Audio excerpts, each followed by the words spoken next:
Welcome to Tenor Tech, where I solve the problems you didn't even know you had. You already have a balance from Google Opinion Rewards. Start by confirming the exact dollar amount in the Rewards app. Next, make sure you are signed into the same Google account in the Play Store and in the game.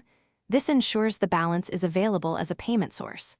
Once done, update Google Play services and verify Play billing is enabled for the game. Now open the game's in-app store so you're ready to choose the item you want to buy. You'll now complete the purchase. Tap the item or bundle you want and follow the game's purchase flow.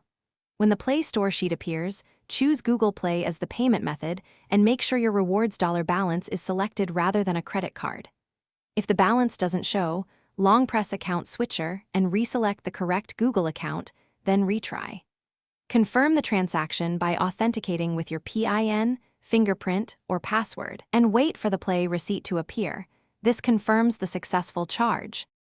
After purchase, immediately check your in-game inventory and the Play receipt email to verify delivery. If the item is missing, first force close and reopen the game, then use any built-in Restore Purchases option. Many games reconcile purchases on startup. If that fails, open the Play Store order history, copy the receipt ID, and contact the game developer with that ID.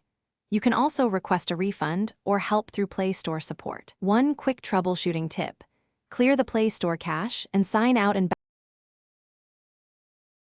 Thanks for watching. Subscribe to keep your life in tune.